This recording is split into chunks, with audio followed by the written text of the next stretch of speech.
नमस्कार। Success redefine की इस सीरीज़ में ये अंतिम वीडियो है। तो आज बात करेंगे कि what exactly is spiritual success. हमने ऑल राउंड सक्सेस का जब जिक्र किया तो ये पाया कि physical world, mental world, emotional world, intellectual world and ultimately spiritual world की कामयाबी ही हमें सर्वांगीण विकास की तरफ ले जा सकती है।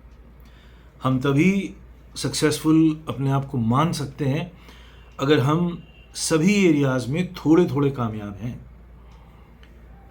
तो आज बात करते हैं इस पर कि ये स्पिरिचुअल वर्ल्ड का सक्सेस होना ये क्या है और ये कैसे दूसरे वर्ल्ड्स को अफेक्ट करता है। तो यहाँ पर सबसे पहले तो ये स्वीकार करना होगा कि स्पिरिचुअल जगत है और सबसे सटल है और सबसे पावरफुल है।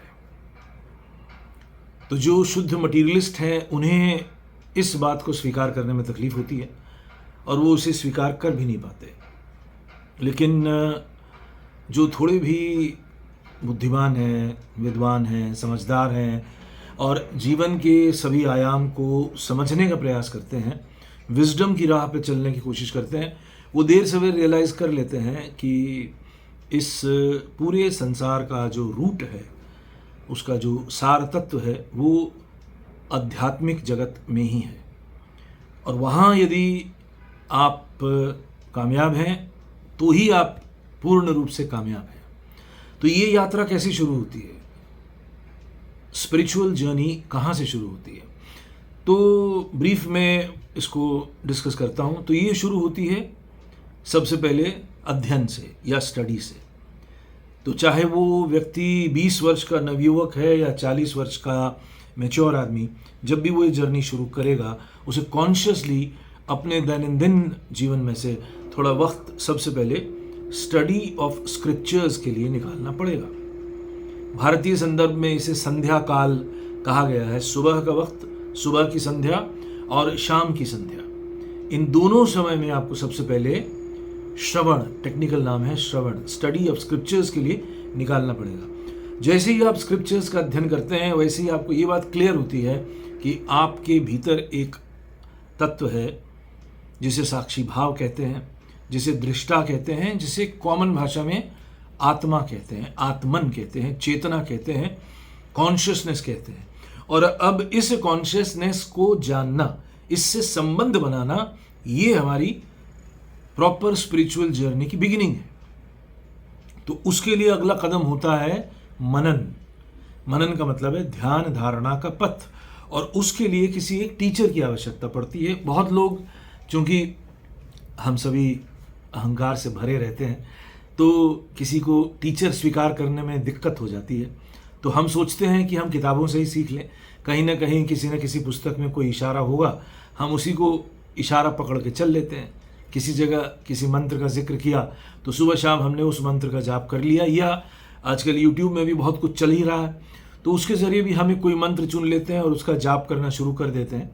लेकिन अगर आप सही मायनों में स्पिरिचुअल जर्नी पे कुछ कामयाबी हासिल करना चाहते हैं तो एक टीचर, गुरु, आचार्य की आवश्यकता ज़रूरी है। बिकॉज वो अगर मॉनिटर करेगा आपके व्यक्तित्व को, आपकी प्रॉब्लम्स को, आपके कमज़ोरियों को, तो तरक्की डेफिनेटली जल्दी होती है। और वो टीचर, वो आचार्य अगर जेन्युइन टीचर आचार्य है तो वो किसी श्रृंखला से जुड़ा हुआ है, किसी गुरु के सिस्टम से जुड़ा हुआ है। तो उस टीचर के पीछे भी गुरु का ब्लेसिंग्स है, गुरु का आशीर्वाद है और गुरु की नज़र है, तो वो भी काम करता है। क्योंकि धर्म के पथ पे या स्पिरिचुअल पथ पे जो सबसे इम्पॉर्टेंट पॉइंट है वो है गुरु का होना, गुरु की कृपा, और गुरु के बताए हुए रास्ते पर चलने के प्रयास से ही आदमी को इस क्षेत्र में कामयाबी मिलती है। आप दूसरे क्षेत्र में अपने टीचर या अपने सीनियर्स से आगे निकल सकते हैं, लेकिन आप गुरु को चीट करके, गुरु को धोखा देके, गुरु से बाईपास करते हुए नहीं जा सकते। ये अनंतकाल से चली हुई परंपरा है कि बिन गुरु कोई ज्ञान नहीं, और कबीर के इतने दोहे हैं जो गुरु की महिमा का बखान करते हैं कि अगर सर कलम भी करना पड़े और तब गुरु मिलते हैं तो भी ये सस्ता समझो। तो गुरु की महिमा अध्यात्म के पथ पे, स्पिरिचुअल कामयाबी के पथ पे सर्वोपरि है। सबसे ज़्यादा इम्पोर्टेंस गुरु की है, लेकिन वो गुरु से मोहब्बत होना, गुरु का मिलना, और गुरु मिलेगा आचार्य के थ्रू, टीचर के थ्रू।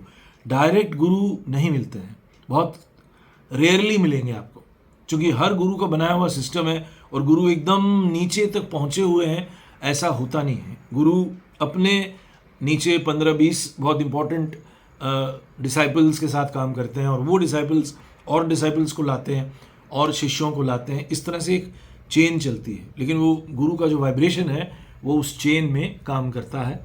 ये इम्पॉर्टेंट है। और जैसे ही आप स्पिरिचुअल जगत में एफर्ट करना शुरू करते हैं, वही आपकी सक्सेस है। अब इसको और थोड़ा अगर डिटेल में हम बात करें, अगर किसी ने अध्ययन किया ही है तो वो ये समझेगा कि स्पिरिचुअल जगत की कामयाबी है संसार के बंधन से मुक्ति, या हम जिसे मुक्ति मोक्ष कहते हैं, वही मुक्ति मोक्ष हमारे स्पिरिचुअल वर्ल्ड में कामयाब होने की निशानी है। लेकिन अगर मुक्ति मोक्ष या लिबरेशन, पूरी तरह से लिबरेशन नहीं भी होता है, तो जो थोड़ी बहुत भी आपके पास स्पिरिचुअल वेल्थ इकट्ठा होती है, जिससे आपको संसार की आपाधापी, संसार के कष्ट, संसार के दुख झेलने का बल मिलता है, वो भी एक बहुत बड़ी अचीवमेंट है। क्योंकि आपको बहुत सारे नियमों का पता चल जाता है, जिससे आपके जीवन में प्रॉब्लम्स आ रही हैं या प्रॉब्लम्स आई हैं, वो अगर शुद्ध मटेरियल वर्ल्ड के नज़रिए से देखेंगे या सिर्फ इमोशनल वर्ल्ड के नज़रिए से देखेंगे तो आपको सही आंसर नहीं मिलेगा। लेकिन 360 डिग्री विजन से जब देखेंगे, जो कि स्पिरिचुअल विजन है, तो आपको अपनी समस्या का पता चलेगा। इन सारी बातों को मैं दूसरे शब्दों में रखना चाहूँगा, क्योंकि जो थोड़ा सा टेक्निकल है और भारतीय दर्शन से जुड़ा हुआ है। हम सब ने ये 4 शब्दों को सुना होगा: काम, अर्थ, धर्म और मोक्ष। इस बात से इस सवाल का भी जवाब मिल सकता है अगर कोई ये सवाल करता है कि why should one make spiritual effort, why should one make efforts in spiritual world, what is the need. क्या अगर कोई ऐसा सवाल करे कि क्या इससे मेरी मटेरियल जगत में कोई डायरेक्ट फ़ायदा होने वाला है, क्या मेरी इनकम में ग्रोथ होगी? हो भी सकती है, नहीं भी हो सकती है, वो आपकी इंटेंस डिज़ायर पे निर्भर है। लेकिन आपके जीवन में एक बैलेंस ज़रूर बनेगा। काम, अर्थ, धर्म, मोक्ष, ये ह्यूमन डिज़ायर्स की परिभाषा है। ये स्पिरिचुअल थॉट से ही आया है और आपने भारतीय संस्कृति में, भारतीय दर्शन की पुस्तकों में जगह जगह इसका जिक्र पढ़ा और सुना होगा। तो ये जो 4 डिज़ायर्स हैं, ये 4 लॉन्गिंग्स जो हैं, ये हर मनुष्य के भीतर हैं, थोड़ी कम थोड़ी ज़्यादा। काम का मतलब है हमारा इंस्टिंक्ट, जो इंद्रियों से हमारा बॉडी चलता है। आहार, निद्रा, भय और मैथुन। आहार यानी फूड, निद्रा यानी स्लीप, मैथुन यानी डिज़ायर टू प्रोक्रिएट और प्रजनन शक्ति, और भय, आहार, निद्रा, भय और मैथुन। भय भी हमारे अंदर इंद्रियों के माध्यम से ही वो एक्सप्रेस होता है। तो ये जो 4 डिज़ायर्स हैं काम की, काम जगत कहते हैं इसको, ये हमारे कंट्रोल में नहीं है। ये ह्यूमन बॉडी और माइंड मिला के अगर हम इसको एक मशीन माने तो ये मशीन की तरह वर्क करती है। 5 ज्ञानेंद्रियां, 5 कर्मेंद्रियां मिलकर इस शरीर को चलाती हैं और वो ऑटोमेटिक चलता है। ऑटोमेटिक है ये मामला, इसमें हमारा कोई कंट्रीब्यूशन नहीं है। हालांकि मन पर भी हमारा कोई कंट्रीब्यूशन नहीं है, लेकिन ये जो फिजिकल बॉडी है, ये जिस तरह से चलती है, जिस तरह से फंक्शन करती है, हम एकदम बेबस हैं। हम बस जान सकते हैं, हम उसको एक सिस्टम में ला सकते हैं, हम उसको एक डिसिप्लिन्ड दिशा दे सकते हैं। यही मनुष्य की खूबी है, इससे ज़्यादा नहीं है। तो काम का मतलब ये हुआ। इसके बाद जो दूसरा डिज़ायर का वर्ल्ड है वो है अर्थ। हम जो अपने जीवन में रुपया पैसा कमाते हैं, घर द्वार बनाते हैं, परिवार पालते हैं, बच्चों का लालन पोषण होता है, और भी जो हम मटीरियल वर्ल्ड में जो कुछ करते हैं, मैटर के जगत में हम जो कुछ करते हैं, उसमें सोशल स्टेटस भी शामिल है, उसमें सोशल वर्क भी शामिल है, उसमें फ्रेंड्स का वर्ल्ड भी शामिल है, उसमें अध्ययन भी शामिल है, इंटेलेक्चुअल हैप्पीनेस शामिल है, इमोशनल हैप्पीनेस, इमोशनल वेलनेस ये भी शामिल है। अर्थ का जगत बहुत बड़ा है और अर्थ के जगत में ही पूरा मनुष्य जाति अपने आप को डुबोए हुए है।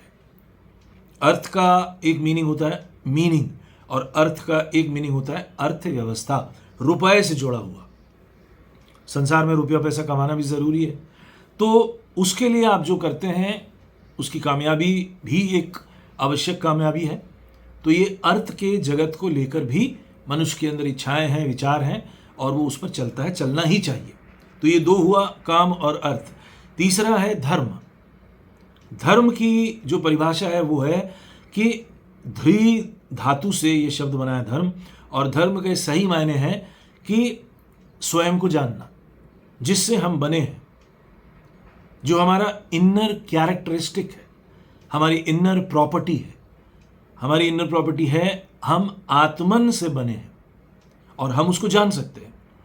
तो ये धर्म की परिभाषा है कि हम जिससे बने हैं, हमारा जो सोर्स है, उसको जानने का प्रयास, उसकी तरफ चलने का प्रयास, उसकी तरफ जो मूवमेंट है, वो मूवमेंट कहलाता है धर्म।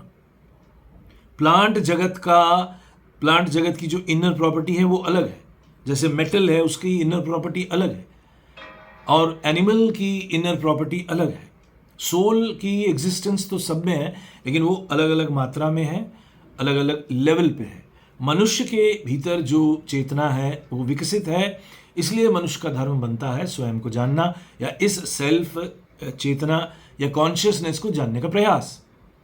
और इसमें जो कामयाबी मिलती है उससे बनता है हमारा चौथा स्थान, मोक्ष। मोक्ष है spiritual achievement, spiritual establishment, spiritual determination, और रीचिंग द स्पिरिचुअल टर्मिनस, लक्ष्य को प्राप्त करना। लेकिन उस मोक्ष के डिजायर से ही आप धर्म के पथ पे चलेंगे, ये भी इंपॉर्टेंट है। और जब आप मोक्ष के डिजायर को रखेंगे तो ही आप धर्म के पथ पे चलेंगे, और धर्म के पथ पर चलते चलते आपके जीवन में अर्थ की कितनी वैल्यू होनी चाहिए उतना आपको समझ में आएगा। उसी तरह काम के जगत में, इंद्रियों के जगत में आपको कितना इंद्रिय सुख लेना चाहिए उसकी बात समझ में आएगी। तब जीवन व्यवस्थित होता है, तब जीवन एक प्रकार से संतुलित होता है। और इस संतुलित जीवन से जो बल, जो शक्ति, जो सफलता मिलती है, वही आध्यात्मिक क्षेत्र की सफलता है, वही स्पिरिचुअल प्रोग्रेस है, वही स्पिरिचुअल सक्सेस है। आप सोर्स चेतना तक जो आप धीरे धीरे चल रहे हैं और आनंद के साथ चलते हैं। मज़ेदार बात यही है, इसमें जो अनुभव होता है वो आनंद का अनुभव होता है। तो जितनी मात्रा में आनंद मिलता है उतनी मात्रा में आपकी गति होती है, आपका डिस्टेंस उस सेल्फ से धीरे धीरे कम होता जाता है, और वन फाइन डे आप उसमें पूरी तरह से मर्ज हो जाते हैं। जैसे बूंद सागर में मर्ज हुआ, पहले बूंद जो सागर का हिस्सा थी वो सागर से निकल के हवाओं के बल से, सूरज की किरणों से ऊपर बादल पहुंचती है, फिर वहाँ कुछ समय उमड़ती घुमड़ती है, और फिर एक वक्त के बाद वापस गिरती है वर्षा के माध्यम से, पहाड़ियों से, झरनों से, धीरे धीरे नदी नालों से गुजरते हुए वापस सागर में समा जाती है। तो ठीक वैसे ही मनुष्य जीवन की भी यात्रा है। हम बूंद हैं और सागर रूपी परमात्मा से थोड़े से अलग हुए हैं कुछ समय के लिए, और हमें ये मौका मिला है कि हम खुद को जानें, हम खुद को वापस उस परमात्मा रूपी सागर से मिलने का प्रयास करें, और जब उसमें मिल जाए तो हमारी यात्रा, हमारी जर्नी पूरी होती है, सफल होती है, और यही स्पिरिचुअल प्रोग्रेस या स्पिरिचुअल सक्सेस है। तो आज इतना ही बात करते हैं। इससे अगर कनेक्टेड कुछ और पॉइंट डिस्कस करना हो तो वो हम अगले वीडियो में करेंगे कि इसके एक्चुअल बेनिफिट्स क्या हैं, स्पिरिचुअल कामयाबी के एग्जैक्टली क्या बेनिफिट है। हालांकि मैं अभी एक पॉइंट ये शेयर करना चाहूँगा कि इस वक्त all over world emotional health की बहुत चर्चा हो रही है, मेंटल हेल्थ की बहुत बातें हो रही हैं, लोग अंतहीन किताबें लिख रहे हैं, लेकिन मैं दावे से कहना चाहूँगा कि जब तक आपके भीतर ये स्पिरिचुअल सक्सेस नहीं आती है, आपको इमोशनल वेलनेस, इमोशनल सक्सेस भी नहीं मिलेगी। वो एक वर्तुल में घूमने जैसा हो जाएगा। आपने इसको ठीक किया तो ये बिगड़ जाएगा, आपने क्रोध को ठीक किया तो आपकी ईर्ष्या बढ़ेगी, ईर्ष्या को ठीक किया तो मोहग्रस्त हो जाएंगे, मोह में कंट्रोल आ रहा है तो भय बढ़ेगा। इस तरह से आपके जितने भी इमोशंस की प्रॉब्लम है वो ऐसे ऐसे ऐसे ऐसे अप्स एंड डाउन्स के साथ ही चलती रहेगी। लेकिन संभावना आध्यात्मिक क्षेत्र की प्रगति में ही है। Spiritual progress, spiritual success is the real success, and those who really crave for this are actually the brave people.